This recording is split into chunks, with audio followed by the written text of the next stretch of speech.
نحمده ونصلي على رسوله الكريم اما بعد فاعوذ بالله من الشيطان الرجيم بسم الله الرحمن الرحيم ولقد آتينا لقمان الحكمة أن اشكر لله ومن يشكر فإنما يشكر لنفسه ومن كفر فإن الله غني حميد وإذ قال لقمان لابنه وهو يعظه يا بني لا تشرك بالله إن الشرك لظلم عظيم ووصينا الإنسان بوالديه حملته أمه وهنا على وهن وفصاله في عامين أن اشكر لي ولوالديك إلي المصير وإن جاهداك على أن تشرك بي ما ليس لك به علم فلا تطعهما وصاحبهما في الدنيا معروفا واتبع سبيل من أناب إلي ثم إلي مرجعكم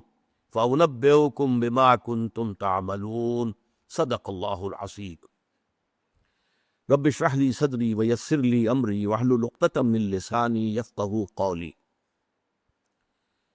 سورہ لقمان کے اس دوسرے رکوع کے بارے میں، جن پر کہ ہمارے اس منتخب نصاب کا تیسرا درس مشتمل ہے، کچھ ابتدائی تمہیدی باتیں بیان ہو چکی ہیں۔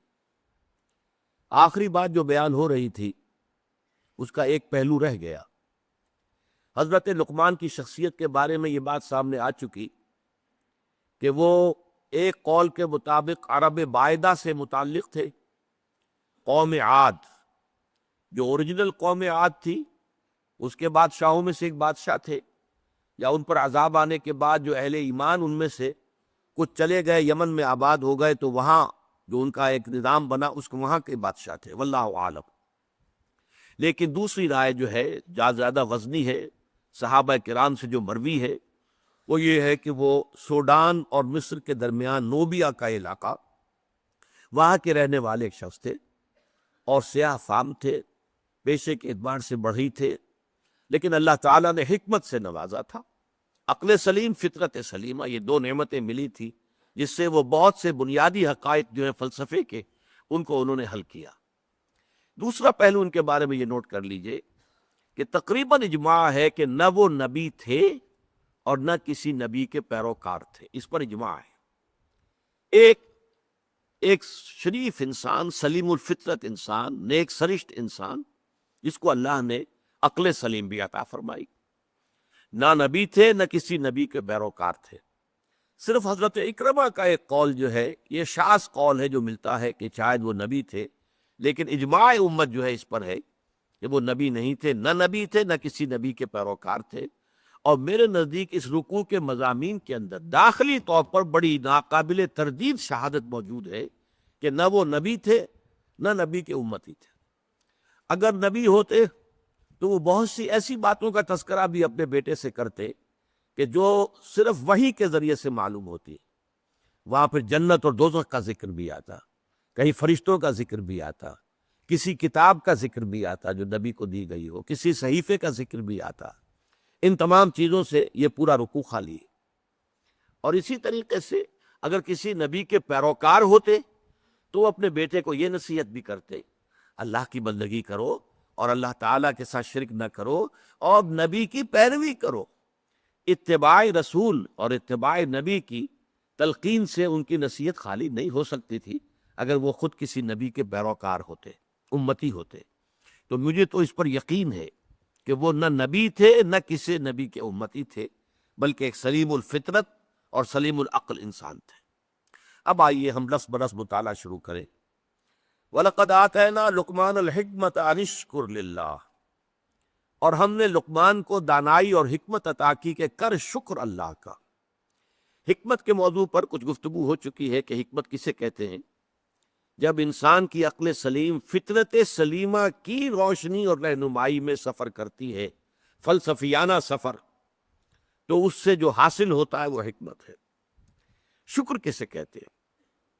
شکر اصل میں ایک جذبہ ہے کہ جو کسی کے ساتھ اگر کسی نے خیر کیا ہو، بھلائی کی ہو، احسان کیا ہو، کسی تکلیف سے اس کو بچایا ہو، چھٹکارا دلایا ہو، تو ایک جذبہ پیدا ہوتا ہے انسان کے قلب کی گہرائی سے۔ اب اسے ہم جذبہ تشکر کہیں گے، جذبہ امتنان کہیں گے. یہ قلب کی گہرائی سے ابھرتا ہے اور پھر زبان پر بھی آتا ہے. آپ کا شکریہ، میں آپ کا شکریہ ادا کرتا ہوں. یہ شکر جو ہے در حقیقت یہ فطرت کی صحت کی علامت ہے. اگر فطرت صحیح ہے تو شکر لازماً ہوگا، اور اگر شکر نہیں ہے تو معلوم ہوا کہ فطرت مسخ ہو چکی. آپ کے ساتھ کسی نے بھلائی کی اور آپ کے اندر یہ جذبہ بھی پیدا نہیں ہوا. یہ تو حیوانات تک کے اندر ہے.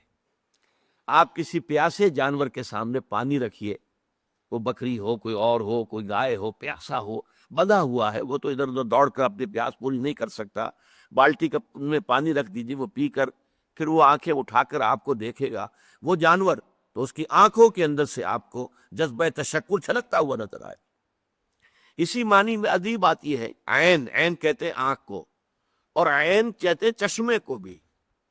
عرب کہتے تھے عین الشکرا، وہ چشمہ جس میں سے پانی خود بخود ابل رہا ہو، نکل رہا ہو نیچے سے، زمین سے ابلتا ہو، عین الشکرا. اور دابۃ الشکور کہتے تھے ایسے حیوان کو. آپ کے ہاں وہ گائے ہے، بھینس ہے، بندھی ہوئی ہے، آپ اس کی ٹہل سیوا کر رہے ہیں، اچھی خوراک دے رہے ہیں، غذا دے رہے ہیں، نہلاتے بھی ہیں گائے بھینس کو، تو پھر اس کا ظہور اس کے بدن پر ہونا چاہیے، اس میں فربہی آنی چاہیے. تو اس کو کہیں گے دابۃ الشکور. یہ شکر گزار جانور ہے کہ اس کے ساتھ جو بھلائی ہو رہی ہے، جو خیر ہو رہا ہے، اس کے نتائج اس پر ظاہر ہو رہے ہیں. تو یہ فطرت کی در حقیقت صحت کی علامت ہے. قرآنی کہانی آپ نے بھی بچپن میں پڑھی ہوگی کہ ایک غلام کہیں بھاگا ہوا تھا اور اسے راستے میں ایک جگہ اس نے دیکھا ایک شیر پڑا ہوا کراہ رہا ہے، اور اس کو شدید تکلیف سے اس کے پاؤں میں ایک کانٹا چبھا ہوا تھا. ظاہر بات ہے شیر نہیں نکال سکتا تھا اس کو. اس غلام نے اس کا کانٹا نکال دیا. اس شیر نے صرف اسے سونگھا اور چلا گیا. اس کے بعد وہ غلام پکڑا گیا، اور جیسے کہ ہوتا تھا رومن اور گریک دور میں کہ بھاگا ہوا غلام جو پکڑا جاتا تھا تو پھر شیروں سے پھڑواتے تھے اس کو. ان کے جو بڑے وہ ہوتے تھے، یہ اسٹیڈیمز بنے ہوئے ہوتے تھے، اس میں آ کر جو ہے اس غلام کو چھوڑ دیا، اور پھر بھوکا شیر جو ہے وہ پنجرے میں سے نکالا تاکہ وہ اس کو بھموڑے اور ختم کرے. تو اس نوجوان کو، اس غلام کو بھی پھینکا گیا. اس کے بعد جو شیر کا پنجرا کھولا تو شیر آیا، اس نے سونگا اور اس کو چھوڑ کر علیحدہ بیٹھ گیا. لوگ حیران ہوئے. معلوم ہے یہ وہی شیر تھا کہ جس کے پاؤں سے کانٹا نکالا تھا اس غلام نے، جبکہ وہ بھاگا پھر رہا تھا، چھپتا پھر رہا تھا جنگلوں میں. بہرحال یہ شے سمجھ لیجئے کہ شکر جو ہے در حقیقت یہ فطرت کی صحت کی علامت ہے. یہاں تک فرمایا حضور نے من لم یشکر الناس لا یشکر اللہ. یہ شکر ایسی شے ہے جو انسانوں کا شکر گزار نہیں ہے، وہ کبھی اللہ کا شکر گزار بھی نہیں ہو سکتا.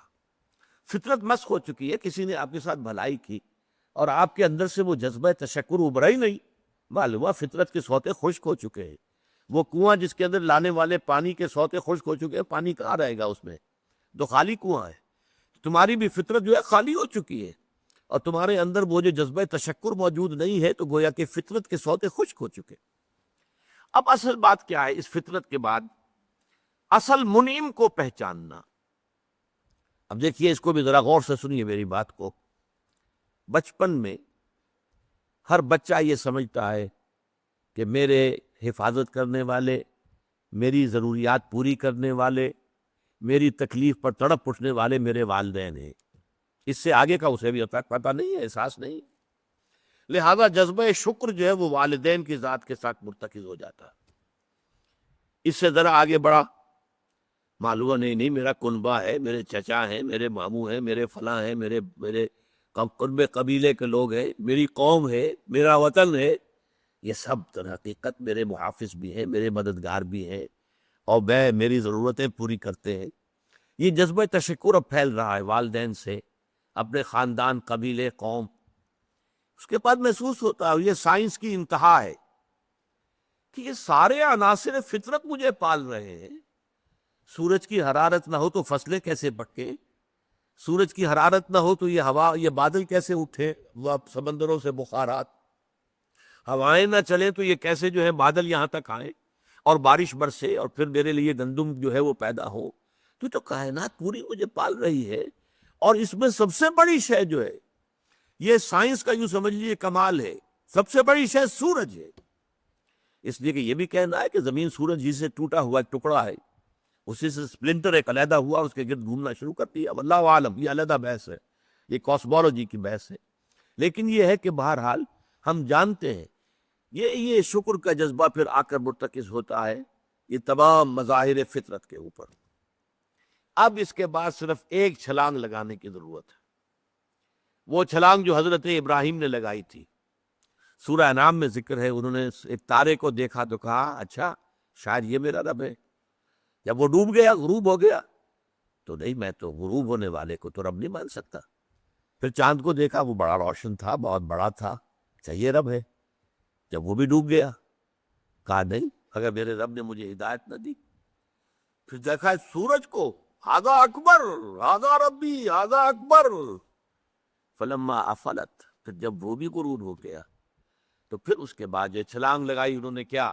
انی وجہت وجہی للذی فطر السماوات والارض حنیفا، میں نے اب اپنا رخ کر لیا ہے، اپنا چہرہ کر لیا ہے رخ پر اس ذات کے جس نے آسمانوں اور زمین کو پیدا کیا ہے، جو سورج اور چاند اور ستاروں کا پیدا کرنے والا ہے.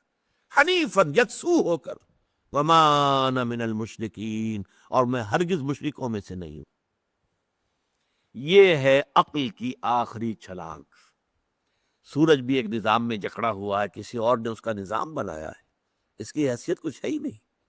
اس پوری کائنات کی وسعت اور پہنائی میں یہ جو خورشید منور ہے، یہ کیا ہے؟ یہ ایک ذرے کے مانند ہے، پوری کائنات کی ہے. Billions and billions of galaxies, اور ہر گیلیکسیز میں billions and billions of stars. اندازہ تو کیجئے اس کی وسعت کا کوئی تصور ممکن ہے؟ انسان کو چکر آتا ہے. یہ تمام جو ہیں اعداد و شمار جو یہ آتے ہیں ہمارے سامنے ایسٹرونومی میں، چکر آتا ہے. سورج کی کیا حیثیت ہے؟ ہاں ایک ہستی ہے کہ جس نے ان سب کو جکڑا ہوا ہے، جس کے نظام میں ہے، جس کے قانون کے اندر یہ جکڑے ہوئے ہیں. بے حسبان، یہ ایک حساب کے ساتھ چل رہے ہیں، اور حساب کسی نے معین کیا ہوا ہے. یہ ہے در حقیقت عقل کا کام. یعنی فطرت کی سلامتی، جذبہ تشکر. شکر کس کا؟ سب سے بڑی بات اللہ کا شکر. ایک بات اور نوٹ کر لیجئے، یہی جذبہ تشکر ہے جو پھر عبادت کی شکل اختیار کرتا ہے. دیکھیے شکر، آپ کے ساتھ کسی نے بھلائی کی، آپ کی فطرت کا تقاضا نمبر ایک یہ کہ اس کا شکریہ ادا کریں. نمبر دو یہ کہ آپ بھی کوشش کریں کہ کوئی میں ابھی اس کی خدمت کروں، کو میں اس کو بدلہ دوں.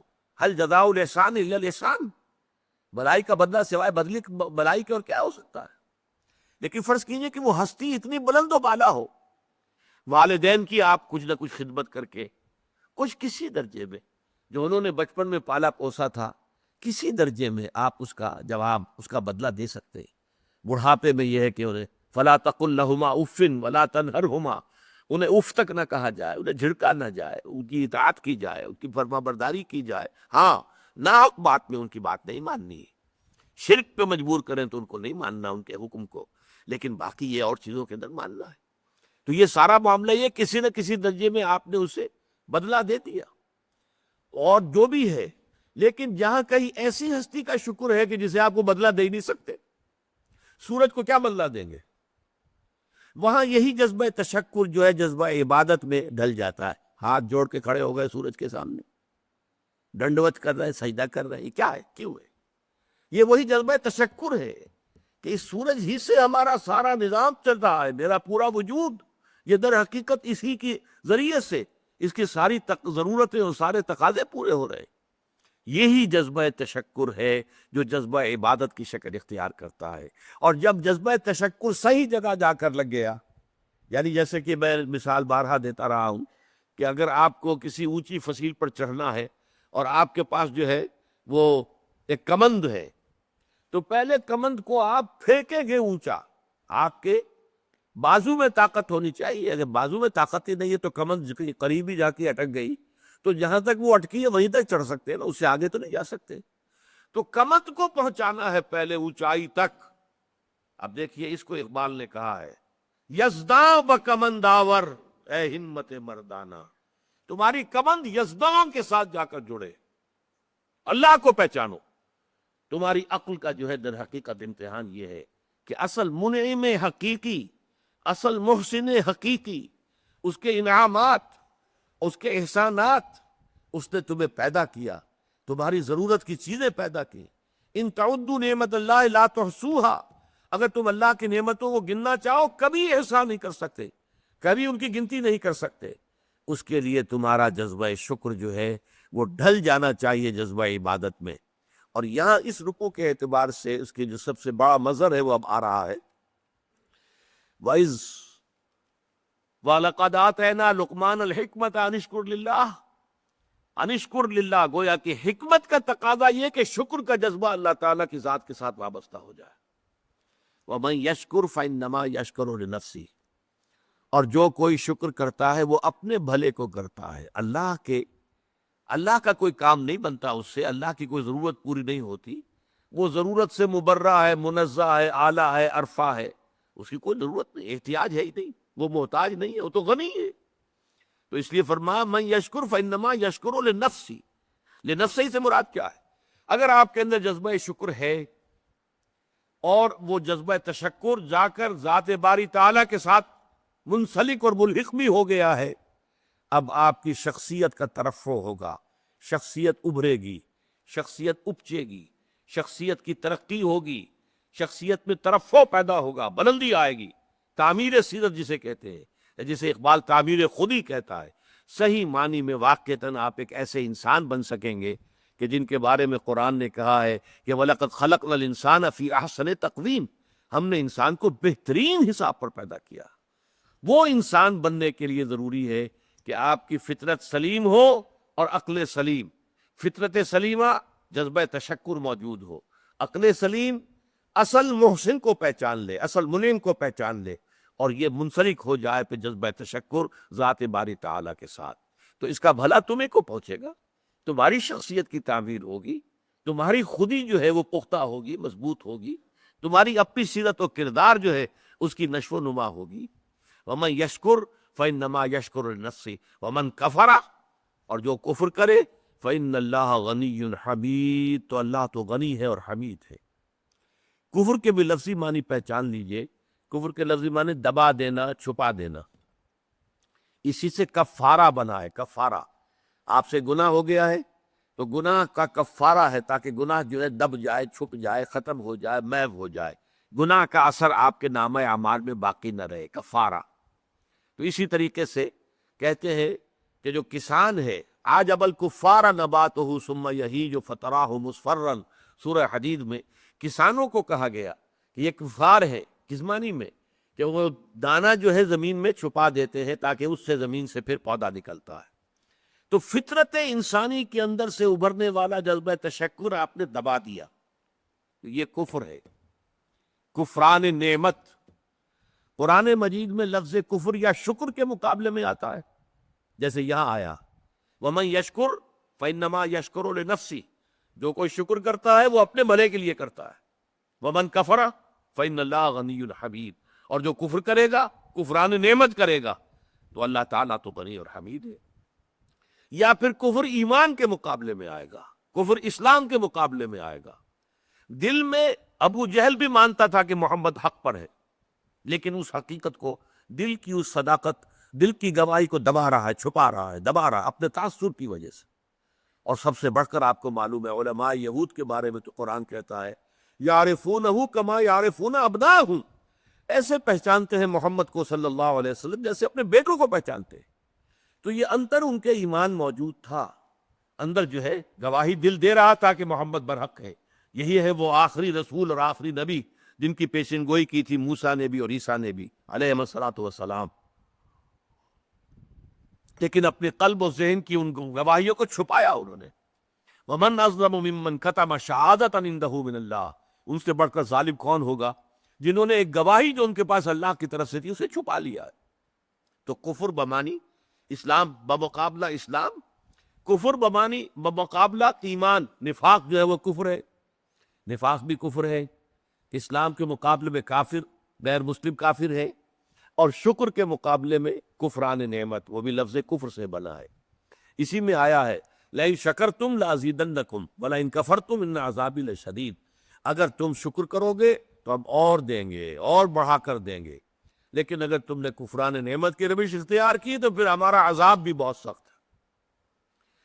ومن کفر فإن اللہ غنی حمید، غنی جس کی کوئی احتیاج نہ ہو، بے نیاز، غنی عن العالمین، تمام جہانوں سے بے نیاز، حمید فعیل کے وزن پر، اور یہ حامد اور محمود دونوں سے ہو سکتا ہے۔ فعیل جو ہے صفت مشبہ، وہ اس میں فاعل اور اس میں مفعول دونوں سے ہو سکتی ہے۔ یہاں مفعول سے، محمود سے حمید بنائے۔ آپ اپنی ذات میں خود بخود ستودہ صفات، ایک خیر اور خوبی وہ ہوتی ہے جسے آپ ظاہر کریں، بیان کریں۔ ایک خیر اور خوبی اور حسن اور جمال اور کمال ایسا ہے کہ اسے بیان کرنے کی حاجت ہی نہیں، از خود روشن۔ آفتاب آمد، دلیل آفتاب، جب سورج طلوع ہو گیا تو وہ اپنے وجود پر خود دلیل ہے، اسے کسی دلیل سے ثابت کرنے کی ضرورت نہیں ہے۔ تو حاجت مشاطہ نیست، صورت دل آرام را۔ بعض شکلیں اتنی خوبصورت ہوتی ہیں، انہیں کسی میک اپ کی ضرورت ہی نہیں ہوتی، میک اپ سے ان کو آپ بگاڑ دیں گے۔ وہ جو فطری حسن ہوتا ہے وہ اتنا ہے کہ حاجت مشاطہ نیست، کسی بھی وہ میک اپ کرنے والی کی کوئی ضرورت ہی نہیں، اسے کسی بیوٹی پارلر میں جانے کی ضرورت ہی نہیں۔ صورت دل آرام را، جسے اللہ تعالیٰ نے صورت دل آرام دی ہوئی ہے، اسے کسی مشاطہ ان کو کہتے تھے، ان عورتوں کو جو بال بناتی تھیں اور اس کو سنوارتی تھیں اور ان کے اندر کو موتی پروتی تھیں عورتوں کے بلاؤ سنگھار کے لیے۔ تو اگر کوئی عورت خود حسین ہے تو اسے کسی مشاطہ کی ضرورت نہیں۔ تو اللہ تعالیٰ اتنا حسین ہے، اس کا جلال و کمال اتنا از خود ہویدہ ہے کہ اسے کسی کی حمد کی حاجت نہیں۔ یہ تو پہلی آیت ہوئی اس رکوع کی۔ اب چلیے حضرت لقمان کی نصیحت کیا تھی۔ وَإِذْ قَالَ لُقْمَانُ لِابْنِهِ وَهُوَ يَعِظُهُ يَا بُنَيَّ لَا تُشْرِكْ بِاللَّهِ إِنَّ الشِّرْكَ لَظُلْمٌ عَظِيمٌ۔ اور یاد رکھو جب کہ کہا، یاد کرو جب کہ کہا تھا لقمان نے اپنے بیٹے سے، یا بنیہ۔ اب یا بنیہ سے یہ نہ سمجھے کسی چھوٹے سے بچے کو، پرائمری جماعت کے طالب علم سے یہ باتیں ہو رہی ہیں، بلکہ یہ کہ باپ کے لیے بیٹا کتنا ہی بڑا ہو جائے وہ چھوٹا سا ہی ہوتا ہے۔ اس کو جب بھی خطاب کرے گا محبت کے ساتھ، جیسے حضرت ابراہیم نے اپنے والد کو خطاب، یا ابت، یا ابت، ابا جان، ابا جان، ابا جان، یہ سورہ مریم میں آپ پڑھتے ہیں۔ یا بنیہ، یا بنیہ میرے بچے، اس لیے کہ ظاہر بات ہے کہ باپ کے لیے اولاد وہ بچوں ہی کے مانند ہوتی ہے، چاہے وہ خود کتنی بڑی ہو چکی ہے۔ عام طور پر گمان یہی، اور میرا گمان غالب ہے، کہ یہ موت کے وقت کی وصیت ہے، اس لیے کہ جو شخص مالدار ہو، دولت مند ہو، وہ موت کے وقت اپنی اولاد کو وصیت کرے گا تو اپنی دولت کے بارے میں کرے گا، فلاں سے یہ لینا ہے، فلاں سے یہ لینا ہے، فلاں کا یہ معاملہ ہے، یہ ہے، وہ ہے، یہ ایسیٹس ہیں۔ لیکن ایک حکیم اور دانا انسان کی اصل دولت اس کی دانائی ہے۔ جیسے اقبال نے کہا، میرے قافلے میں لٹا دے اسے، لٹا دے ٹھکانے لگا دے اسے۔ جو میری حکمت ہے کہ میرا نور بصیرت عام کر دے، الہی آرزو میری یہی ہے، میرا نور بصیرت عام کر دے۔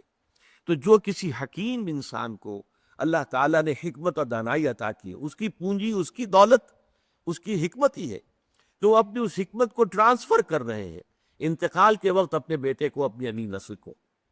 وَإِذْ قَالَ لُقْمَانُ لِابْنِهِ وَهُوَ يَعِظُهُ يَا بُنَيَّ لَا تُشْرِكْ بِاللَّهِ، اے میرے بچے اللہ کے ساتھ شرک ہرگز نہ کیجو، ان الشرک لظلم عظیم، یقیناً شرک بہت بڑا ظلم ہے، بہت بڑی ناانصافی ہے۔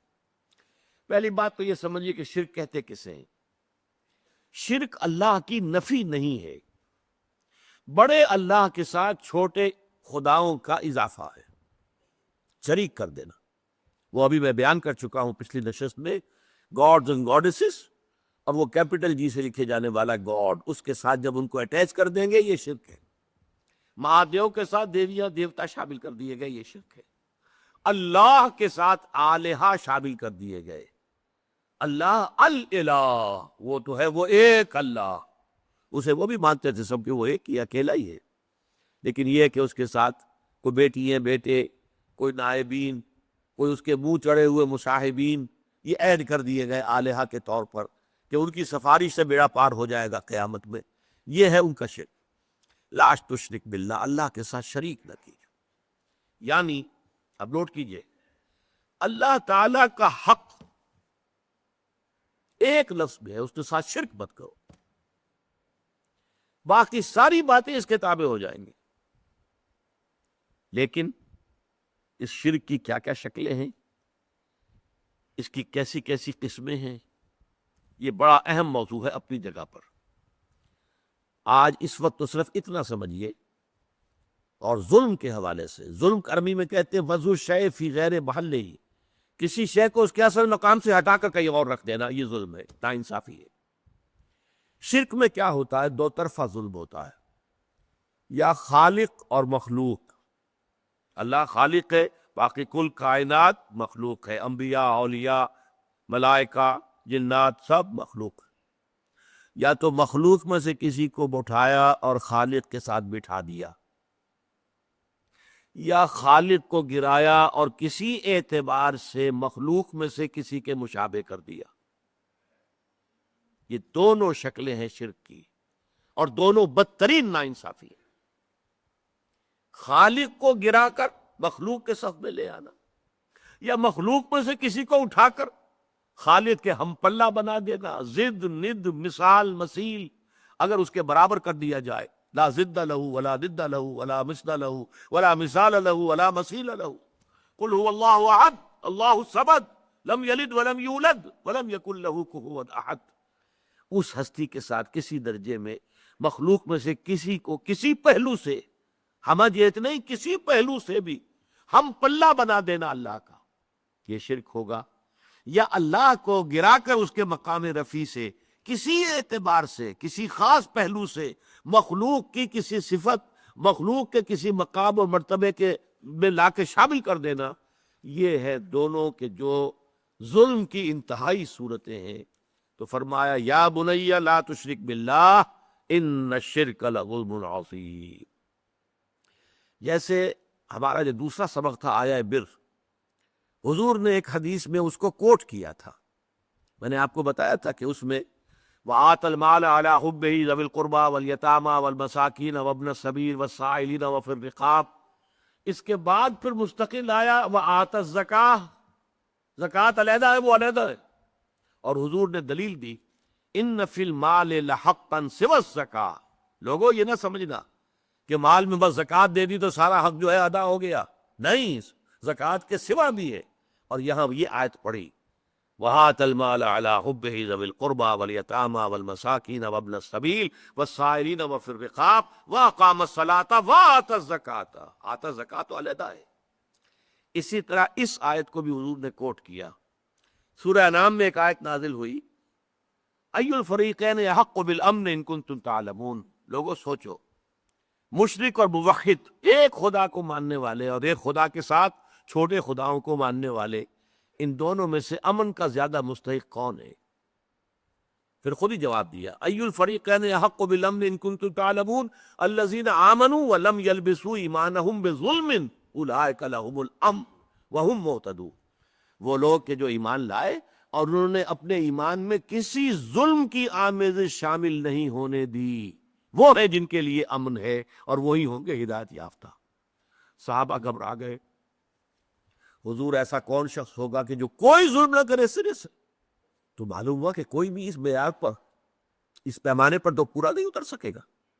الذین آمنوا ولم یلبسوا ایمانہم بظلم، حضور نے فرمایا نہیں، یہاں ظلم سے مراد شرک ہے۔ اور پھر یہ آیت پڑھی وَإِذْ قَالَ لُقْمَانُ لِابْنِهِ وَهُوَ يَعِظُهُ يَا بُنَيَّ لَا تُشْرِكْ بِاللَّهِ إِنَّ الشِّرْكَ لَظُلْمٌ عَظِيمٌ۔ تو سورہ انعام کی ان آیات میں ظلم سے مراد شرک ہے۔ اب آگے چلیے، دیکھیے شکر، اس کا لازمی تقاضا ہے ادائے حقوق۔ والدین نے آپ کے ساتھ نیکی کی ہے، والدین کے ساتھ حسن سلوک ہونا چاہیے۔ اللہ آپ کا خالق ہے، مالک ہے، پروردگار ہے، اس کا شکر ادا کیجئے، زبان سے بھی ادا کیجئے الحمدللہ رب العالمین۔ اور پھر یہ ہے کہ اس کے شکر کی، اس کا جو حق ادا کرنا ہے، اس کی نعمتوں کا صحیح اس کی مرضی کے مطابق استعمال کر کے حق ادا کیجئے۔ تو ادائے حقوق میں اللہ کا تو حق ایک آ گیا اور وہ بہت ہے، ہاتھی کے پاؤں میں سب کے پاؤں۔ شرک مت کرو۔ البتہ اس کی اصل حقیقت جو گمبھیرتا جو ہے اس کی، وہ آپ پر واضح ہوگی جب میں مستقل جو ہے 2 نشستوں میں اس مضمون کو بیان کروں گا۔ ابھی یہ ہم سبق جو ہے مکمل کر لیں، لیکن اس کے بعد تفصیل سے گفتگو ہوگی کہ شرک کی اقسام کیا ہے۔ ورنہ یہ کہ ہم سمجھتے ہیں کہ ہم تو شرک سے پاک ہیں، لیکن نہ معلوم کیسے کیسے شرک یہ ہیں۔ اگرچہ بت ہے جماعت کی آستینوں میں، مجھے ہے حکم اذاں لا الہ الا اللہ، اور تیرا دل تو ہے صنم آشنا، تجھے کیا ملے گا نماز میں؟ تو دلوں کے اندر اگر بت خانے آباد ہوں تو آدمی جو ہے وہ اپنے آپ کو سمجھ بیٹھتا ہے میں موحد ہوں، تو وہ تو موضوع ایک علیحدہ ہے۔ لیکن یہاں نوٹ کر لیجئے کہ اللہ کا حق بس ایک کافی ہے، اگر آپ مشرک نہیں ہیں تو اللہ کا خدا ہو گیا۔ چنانچہ آپ دیکھیں گے قرآن میں حضرت ابراہیم کا جہاں ذکر آتا ہے وَمَا كَانَ مِنَ الْمُشْرِكِينَ، گویا کہ آخری سند، آخری سرٹیفکیٹ، آخری ٹیسٹیمونیل جو دی گئی کیا ہے؟ وہ مشرک نہیں تھے، ہر نوع کے شرک سے پاک اور مبرہ اور منزہ وہ ذات تھی حضرت ابراہیم علیہ السلام کی۔ اس لیے وہ امام الناس بنائے گئے، ابو الانبیاء بنائے گئے، خلیل اللہ بنائے گئے، وَاتَّخَذَ اللَّهُ إِبْرَاهِيمَ خَلِيلًا۔ لیکن اب اگلا جو حق ہے، اللہ کے بعد مخلوقات میں سب سے بڑا حق والدین کا ہے۔ اس کو اب میں وہ بات بیان کر رہا ہوں کہ اللہ تعالیٰ نے بیچ میں دخل دیا ہے۔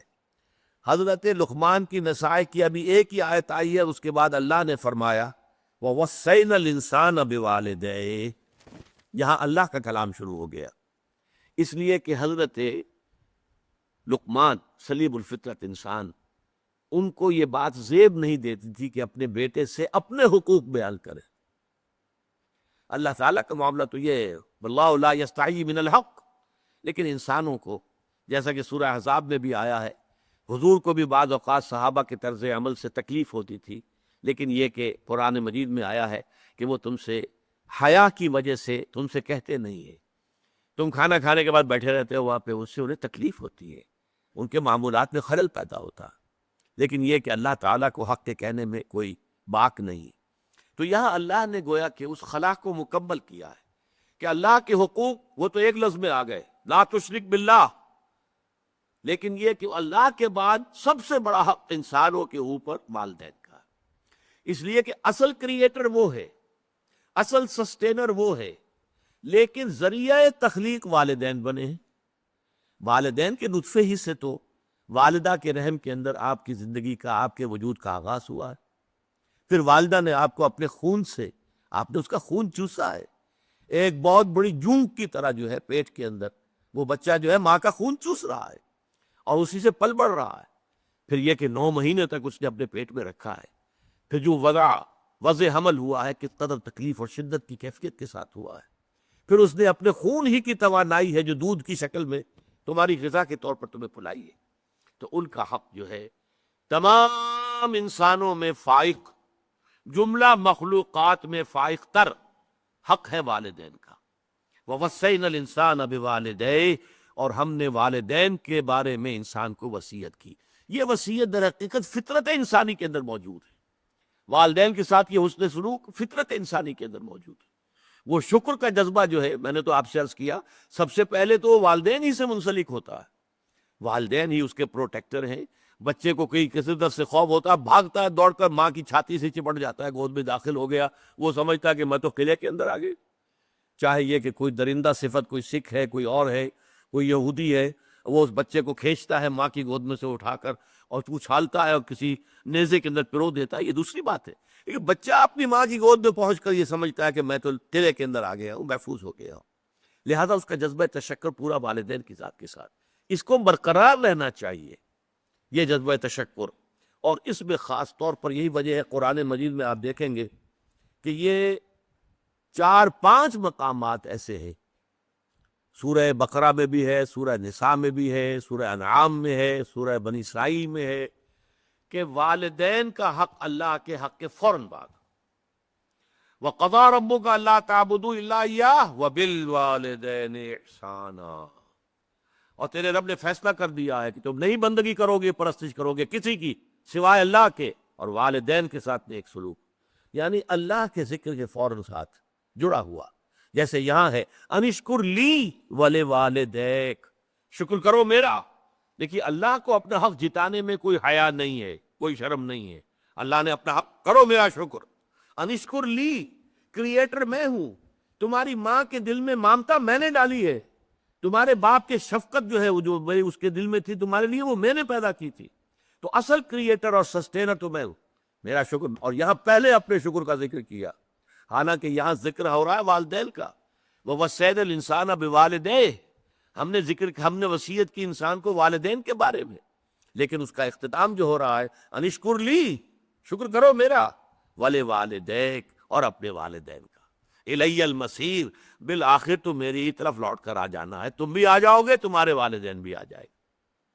لیکن یہاں نوٹ کیجئے والدین میں سے والدہ کے حق کو فائق قرار دیا گیا. حملتہ امہ وہنا علی وہن، اسے اٹھائے رکھا اس کی ماں نے کمزوری پر کمزوری جھیل کر. ظاہر بات ہے نقات ہوتی ہے عورت کے اندر، جیسا کہ میں نے ابھی عرض کیا تھا، ایک جوک ہے جو اس کا خون چوس رہی ہے مسلسل. اس کو نقات ہو رہی ہے کہ نہیں ہو رہی؟ وہنن علی وہن، کمزوری پر کمزوری، ضعف پر ضعف جھیلتے ہوئے اس نے اسے اٹھائے رکھا. حملتہ امہ وہنا علی وہن وفصالہ فی عامین، اور پھر دودھ کا چھڑانا ہوا 2 سال میں. نارمل جو ہے رضاعت کا حق. آج کل تو بہرحال اب دوبارہ جو توجہ ہو رہی ہے، اور سائنسک جو ہے جو اکتشافات ہیں ان سے بھی، کہ یہ بریسٹ فیڈنگ جو ہے یہ بہت بہتر ہے. یہ بوٹل فیڈنگ جو ہے، یہ چاہے کتنا اچھے سے اچھا دودھ ہو، ماں کے دودھ کا بدل کوئی نہیں. وفصالہ فی عامین، اور اس کا دودھ چھڑانا 2 سالوں میں. انشکر لی، اسی لیے حدیث میں آتا ہے کہ ایک صحابی نے حضور سے پوچھا کہ حضور میرے حسن سلوک کا اولین مستحق کون ہے؟ آپ نے فرمایا تمہاری والدہ. انہوں نے پھر پوچھا ان کے بعد کون؟ پھر فرمایا تمہاری والدہ. پھر پوچھا ان کے بعد کون؟ پھر فرمایا تمہاری والدہ. چوتھی مرتبہ پوچھا پھر کون؟ تو فرمایا تمہارے والد. یعنی والد کے حقوق والدہ کے حقوق سے تہائی ہے، یا یوں کہیے کہ والدہ کے حقوق والد کے حقوق سے 3 گنا. اور یہ بات اس لیے کہ واقعتاً جو مشقت ماں جھیلتی ہے باپ کی نہیں ہوتی. رات کو بھی ماں جاگتی ہے بالعموم، وہ باپ کو تو چاہتی ہے کہ سویا رہے، اسے کل جا کے کام کرنا ہے، مزدوری کرنی ہے یا کچھ اور کرنا ہے، بچہ رو رہا ہے، تو وہ ماں جو ہے وہ اپنی نیند حرام کرے گی، کوشش کرے گی کہ باپ کی نیند میں خلل نہ آئے. یہ سارا جو ہے بوجھ جو ہے اٹھایا ہے ماں نے، جسمانی طور پر بھی، ذہنی طور پر بھی، نفسیاتی طور پر بھی. سب سے زیادہ جو عمل دخل ہے انسان کی پرورش میں وہ تو والدہ کا ہے. لہذا والدہ کے حقوق جو ہے، اور اس میں ذرا ایک توازن ہے.